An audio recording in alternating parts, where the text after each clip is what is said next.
বন্ধুরা, আমি নীলা। আশা করি সবাই খুব ভালো আছেন। আজ আপনাদের সামনে আমি আমার জীবনের এক ভয়ঙ্কর, গোপন আর অদ্ভুত অধ্যায়ের কথা বলবো।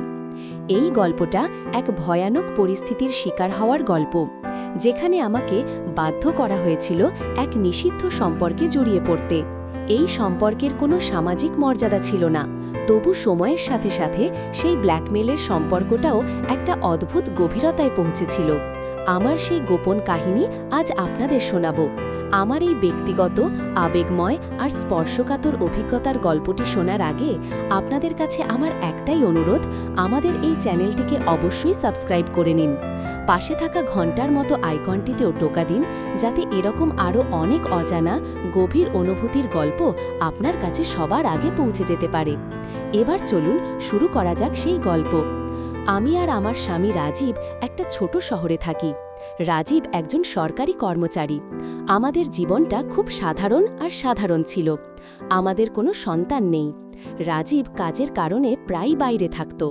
আমাদের ঠিক পাশের বাড়িতে থাকত শুভ। শুভ দেখতে খুব সুদর্শন, বয়স ৩০-এর কাছাকাছি। সে স্থানীয় একটা দোকানে কাজ করত। শুভর সাথে আমার সম্পর্ক ছিল খুবই সাধারণ, পাড়াপড়শির মতো। একদিন আমার জীবনে একটা চরম ভুল হয়ে গেল। আমার মোবাইল ফোনটা খারাপ হয়ে যাওয়ায় আমি শুভর দোকানে গেলাম।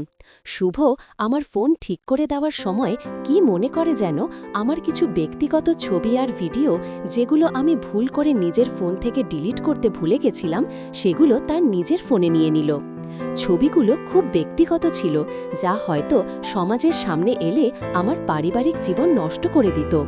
আমি যখন বাড়ি ফিরলাম তার কিছুক্ষণ পরেই শুভ আমাকে একটা অচেনা নম্বর থেকে মেসেজ করল। মেসেজে আমার সেই ব্যক্তিগত ছবিগুলোর একটা স্ক্রিনশট ছিল। আমি ভয়ে প্রায় জ্ঞান হারানোর মতো অবস্থা। সাথে সাথেই শুভর নম্বর চিনতে পারলাম। আমি তাকে ফোন করলাম। শুভ, এগুলো কি? তুমি এগুলো কোথা থেকে পেলে? আমি কাঁপা গলায় জিজ্ঞেস করলাম। শুভ খুব শান্ত কিন্তু কঠিন স্বরে বলল, আমি জানি বৌদি, তোমার ফোনটা যখন ঠিক করছিলাম তখন পেয়েছি। তুমি যদি চাও এই ছবিগুলো যেন কেউ না দেখে, তাহলে আমার কথা শুনতে হবে। আমি বুঝতে পারলাম আমি এক ভয়ানক ফাঁদে পড়েছি। আমার সেই সাধারণ ভুল আমাকে ব্ল্যাকমেলের শিকার বানিয়েছিল। আমার পুরো শরীর ঠান্ডা হয়ে গেল। আমি বললাম, তুমি কি চাও শুভ?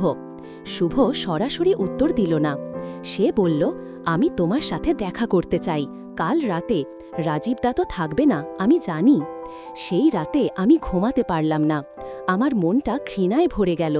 কিন্তু আমার জীবনের সম্মান বাঁচাতে আমার আর কোনো পথ ছিল না। আমি সেই ভয়ানক ব্ল্যাকমেলের শিকার হয়ে সেই নিষিদ্ধ পথে পা বাড়াতে বাধ্য হলাম। পরের দিন রাতে রাজীব যখন বাইরে ছিল, তখন শুভ আমাদের বাড়িতে এলো। আমি তাকে আমার ঘরে বসতে বললাম। আমার শরীর তখনও কাঁপছিল। আমার মনে হচ্ছিল আমি যেন এক পাপের দিকে এগিয়ে যাচ্ছি।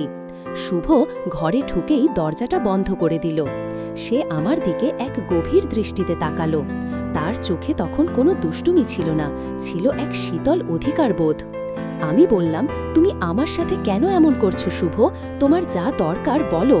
শুভ আমার দিকে কোনো উত্তর না দিয়ে ধীরে ধীরে এগিয়ে এলো। সে আমার খুব কাছে এসে দাঁড়ালো। আমাদের মধ্যে তখন খুব সামান্য দূরত্ব। আমি অনুভব করলাম তার শরীর থেকে আসা একটা চাপা উত্তাপ আমাকে গ্রাস করছিল। আমি তখনও ভয়ে আড়ষ্ট হয়েছিলাম। শুভ খুব নিচু স্বরে বলল, বৌদি, আমি শুধু তোমাকে চাই। আমি জানি রাজীবদা তোমাকে সময় দেয় না। তোমার মনটা একা, আমারও মনটা একা। তার এই কথা শুনে আমার রাগ হলেও তার চোখে আমি এক অদ্ভুত বিষণ্ণতা দেখলাম। সেই বিষণ্ণতা যেন আমার ভেতরের একাকিত্বের সাথে মিশে গেল। ব্ল্যাকমেলের শিকার হলেও তার কথায় কোথাও যেন একটা সত্যি ছিল। শুভ তখন তার হাতটা খুব আলতো করে আমার কাঁধের ওপর রাখল। আমার শরীরে এক মৃদু শিহরণ জাগিয়ে তুলল। এই স্পর্শে ভয় ছিল, কিন্তু একটা নিষিদ্ধ আকর্ষণও ছিল। আমি তাকে সরাতে পারলাম না। আমার মুখ থেকে কোনো প্রতিবাদ বের হলো না। আমার নীরবতা যেন শুভর কাছে সম্মতি ছিল। শুভ তখন তার হাতটা খুব ধীরে ধীরে আমার কোমর থেকে শাড়ির আঁচলের দিকে নিয়ে এলো। সেই স্পর্শটা ছিল দীর্ঘ। তার হাতের উষ্ণ চাপ আমার কোমরে লাগতেই আমার সমস্ত শরীরে এক চাপা উত্তেজনার সৃষ্টি হলো। আমি তখন আর নিজের ওপর কোনো নিয়ন্ত্রণ রাখতে পারলাম না। ব্ল্যাকমেইলের শিকার হয়েও আমার শরীরের গভীরে কোথাও যেন এক অদ্ভুত সম্পর্ক তৈরি হচ্ছিল, যা আমার মনের একাকিত্বকে পূরণ করছিল।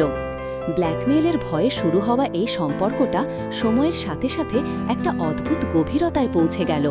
শুভ আমাকে প্রতিনিয়ত ভয় দেখাতো, কিন্তু একই সাথে আমাকে খুব মনোযোগ দিত। রাজীবের অবহেলার কারণে আমার মনে যে শূন্যতা তৈরি হয়েছিল, শুভর সেই মনোযোগে যেন তা পূরণ হচ্ছিল। এই সম্পর্ক পাপ হলেও আমি এর থেকে দূরে যেতে পারছিলাম না। একদিন বিকেলে শুভ আমাদের বাড়িতে এলো। রাজীব সেদিনও বাইরে ছিল। আমি তখন একটা ভেজা শাড়ি পরে রান্না করছিলাম। শাড়িটা শরীর থেকে কিছুটা সরে গিয়েছিল। শুভ ঘরে ঢুকেই যেন স্থির হয়ে গেল। তার চোখ দুটো যেন আমার ভেজা শরীরের দিকে স্থির ছিল। আমি তাড়াতাড়ি নিজেকে সামলে নিলাম। শুভ আমার কাছে এগিয়ে এলো। তার চোখে তখন কোনো ব্ল্যাকমেলের দৃষ্টি ছিল না, ছিল এক গভীর ভালোবাসা আর আকাঙ্ক্ষা। সে আমার খুব কাছে এসে দাঁড়ালো। শুভ খুব আলতো করে তার একটা হাত বাড়িয়ে আমার ভেজা চুলের ওপর রাখল। সে আমাকে তার দিকে সামান্য টেনে নিল।